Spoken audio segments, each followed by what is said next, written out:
Saya hanya bisa bicara tentang diri sendiri, bukan orang lain. Banyak tahu kami 45 tahun di Papua, dan tahun 77 waktu kami datang, saya dan istri baru nikah dan kami punya panggilan dalam hidup ini. Kami mau buat pelayanan yang orang lain tidak bisa buat atau tidak mau buat. Kalau orang lain bisa, silakan. Kami mau cari pelayanan yang orang lain tidak mau. Itu yang bawa kami ke Papua, Irian Jaya, dan ke suku yang paling terisolir, paling terkebelakang. Di daerah selatan, Merauke, tapi di tengah hutan, bukan dekat kota Merauke. Dan kami masuk dengan pesawat air, turun di sungai, dan mulai menyatu dengan satu masyarakat yang belum pernah ketemu orang dari luar. Kami yang pertama. Dan sesudah 1 bulan di sana, saya dapat hadiah di Papua. Namanya malaria. Kalau saudara datang ke Papua, pasti ada hadiah, pemberian malaria. Dan malaria di Papua bukan malaria ringan. Ini malaria paling ganas di dunia.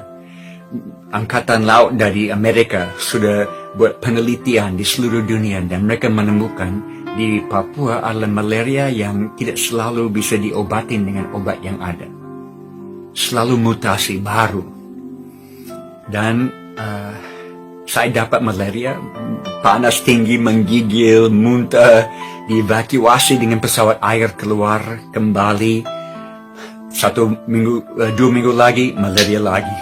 Dievakuasi keluar, sembuh kembali, malaria lagi. Setiap bulan malaria, 1 tahun, 2 tahun, 3 tahun, malaria terus. Saya tanya Tuhan, kenapa saya dapat malaria?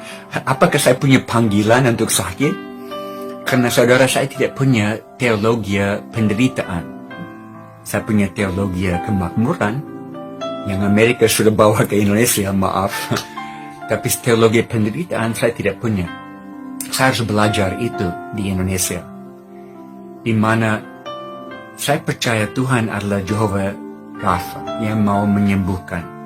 Tapi kadang-kadang dalam hikmat dan pengetahuan dia sendiri, dia delay, dia tunda kesembuhan untuk maksud yang lebih mulia, di mana kita bisa mencerminkan Yesus kepada dunia di dalam penderitaan kita.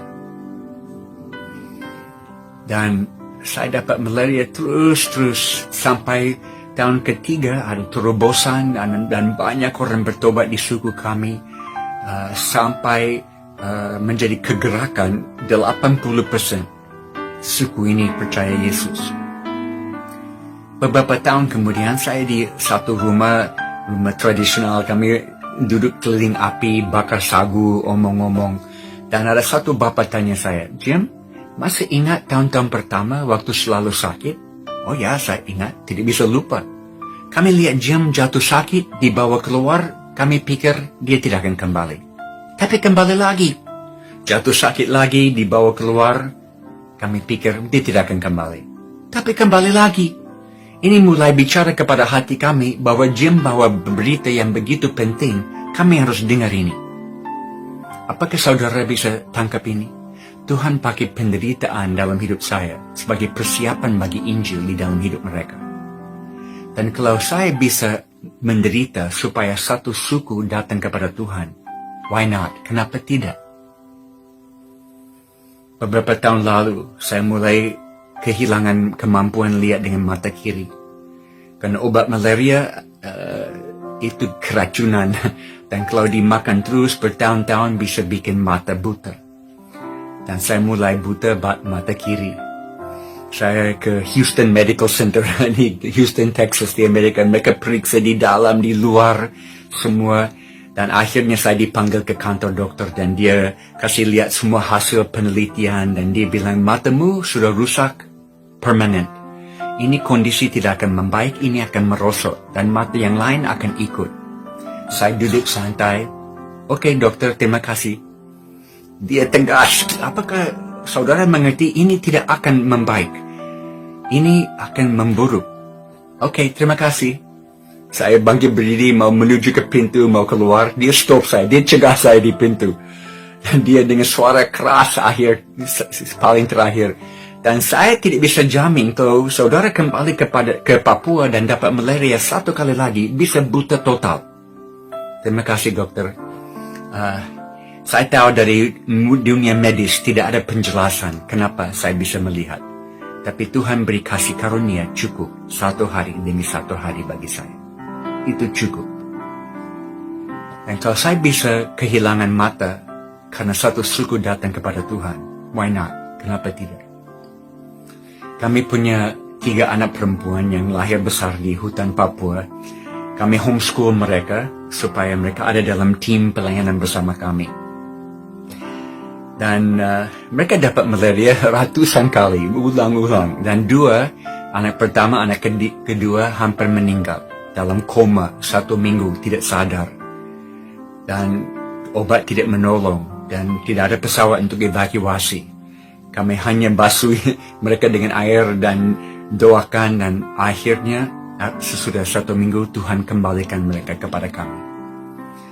Tapi susah, tidak gampang sebagai ayah yang bertanggung jawab. Ada rekan-rekan misi yang lain yang tegur saya. Mereka bilang, Jim tidak bertanggung jawab. Ini terlalu bahaya, harus pulang ke Amerika. Tidak bisa tetap di tengah hutan. Saya bergumul dan satu hari saya berdoa. Tuhan, saya percaya panggilan-Mu masih ada di atas hidup kami.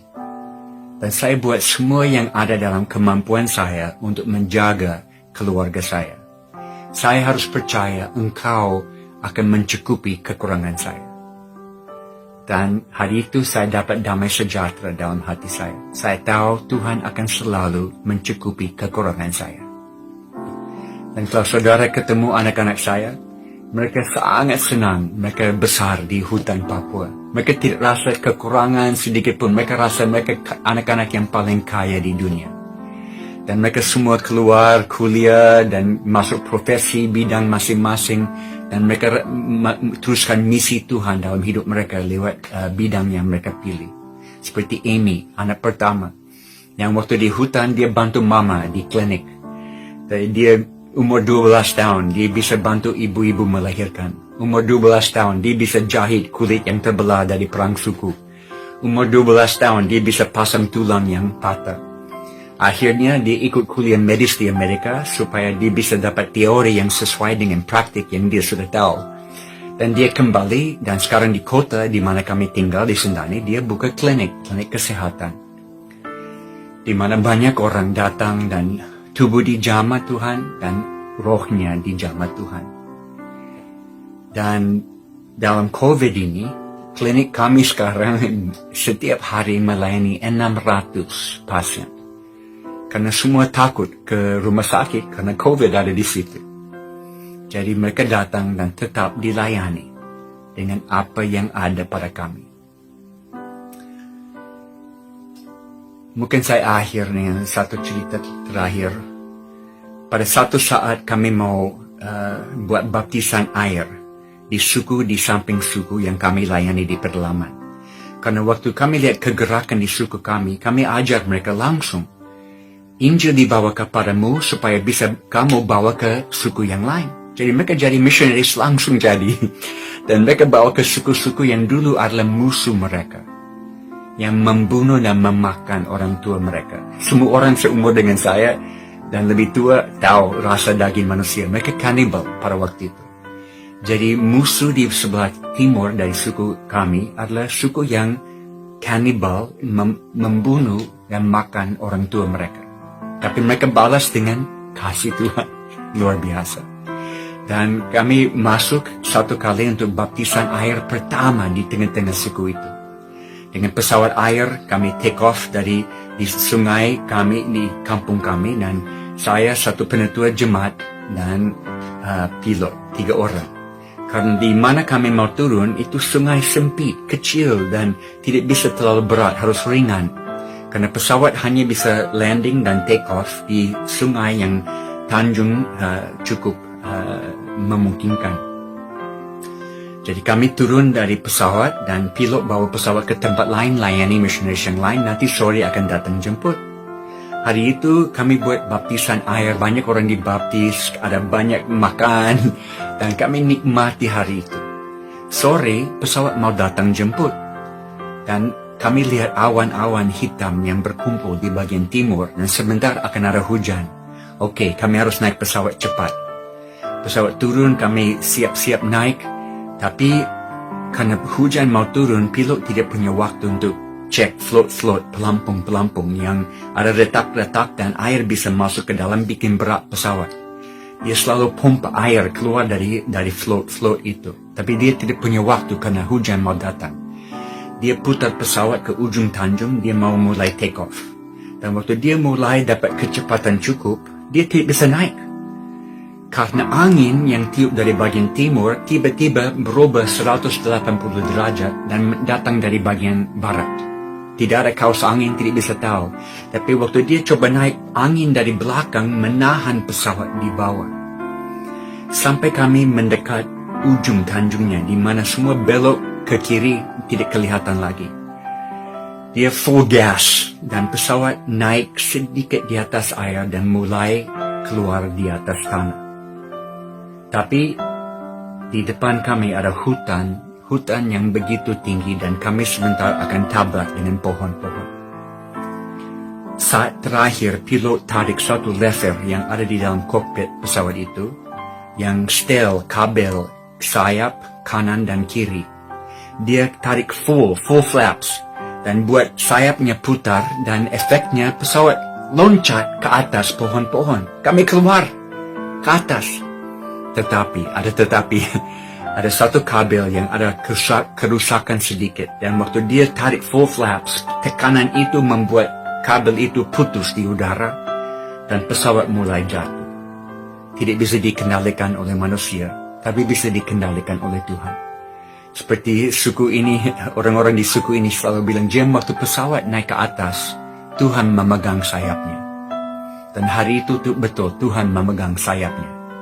Karena kalau kami turun dan jatuh ke tengah-tengah hutan yang padat, pasti terbakar, hancur total, tidak bisa hidup. Tapi pesawat jatuh ke bagian kiri, di mana sungai sudah belok ke situ, tidak kelihatan dari kami. Dan pesawat jatuh ke dalam air yang dangkal, satu float patah lepas, satu sayap patah lepas, tapi yang sisanya masuk ke dalam air, terbalik, mulai tenggelam. Di dalam beberapa detik kami ada di bawah air, hanya ekornya ada di atas air.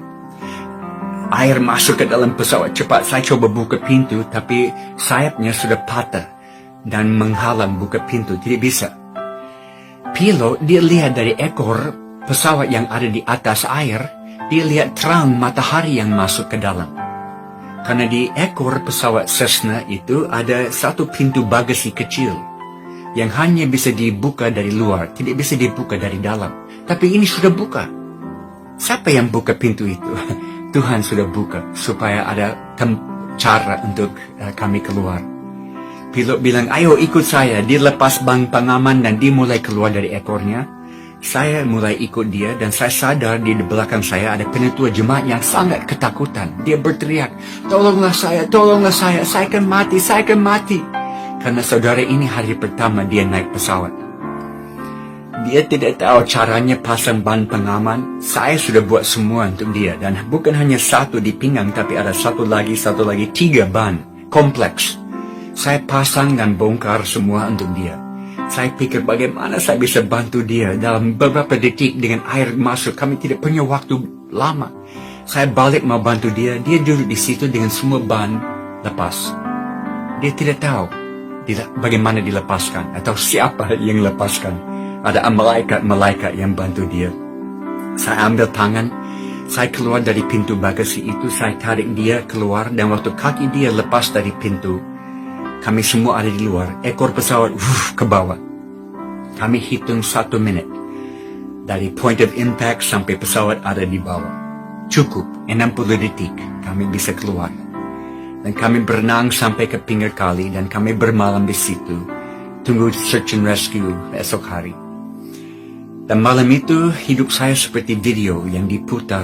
Dan saya lihat semuanya dan saya sadar seharusnya saya sudah mati dengan pesawat yang terbakar di hutan.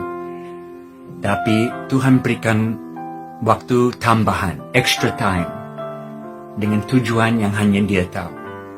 Dan Kolose pasal 3, ayat pertama menjadi lebih berarti. Saya mau cari perkara-perkara di atas, bukan perkara perkara sementara di sini, karena hidup ini tersembunyi di dalam Dia di sana.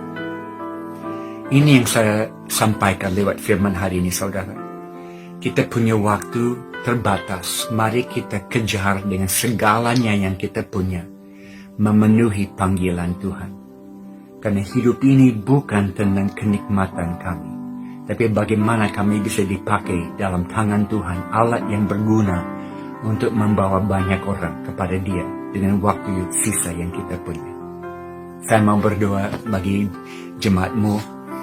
Tuhan, terima kasih karena semua yang Kau sudah lahirkan di Jakarta lewat Jakarta City Blessing. Saya minta supaya Engkau buat mereka tidak puas, harus ada lagi. Lewat COVID ini pintu-pintu baru dibuka, biar mata mereka melihat dengan matamu, kaki mereka lari dengan kakimu, tangan mereka diulurkan dan menjamah dengan tanganmu, biar mereka ada dengan mengikuti pekerjaan Bapa yang menonjol di bumi ini sekarang. Saya minta supaya mereka tidak lambat, mereka tidak bingung, tapi berikan mereka mata untuk melihat pintu yang Kau buka lewat pandemi COVID ini. Berikan hati yang mau taat dan taat cepat, dan melihat kuasa-Mu nonjol di atas mereka. Di dalam kelemahan mereka, kekuatan-Mu akan nampak. Terima kasih. Dalam nama Yesus kami berdoa. Amin. Tuhan menyertai kita semua.